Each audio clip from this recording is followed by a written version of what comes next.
mga hindutag, mga kanta ni mo eh. Kung sa'yo pinakasikat ni mo kanta doon? Siguro sa panahon nga, kung time nga about life pa akong mga songs kay kami kinabuhi mo ito yung first na song akong na-release ko. Lyrics na kantado. Bantir gyapon dali sa lisod ito.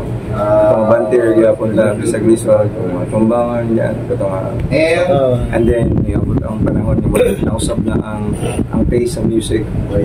Mo na to katong tayo mo gud nasuot na ako mga kinabuhi na song kay about sa life no, about kinabuhi no, about sa mga friends, mga laglaag sa una barkada, wala akong mga songs. So pag suod na ko sa relasyon niya nga sa relasyon niya side, dito na ako nasuot ng mga kanta na ko nga lahi na ba, hindi na ako balik, okay na po, okay muna na siya mga side series. Ano ba na yung bitaw pagkato? Life pa, struggle pa sa kinabuhi.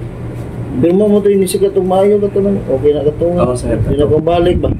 So nga sabot di na kumubalik, murag double meaning man. Sa imo ha, asa man nimo gididikit ang di na kumubalik sa akong ex. Tanan lang ko song para sa akong ex. About sa love story din na.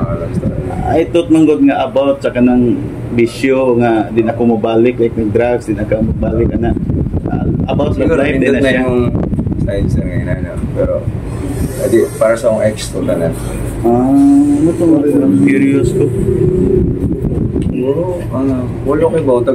Hindi na ko maya akong kanta. Pero na po ko dagay mga unreleased na songs. Dahil sa mga 16, 70 songs na wala pa na-release.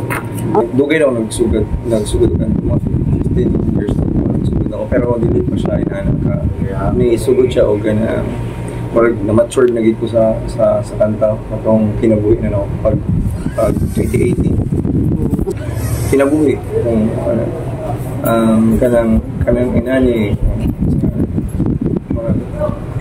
message lang sir. Unsa pa nitabo negative nga pangitabo nimo is but strong gyapon nga ni support nimo imong message ana sir.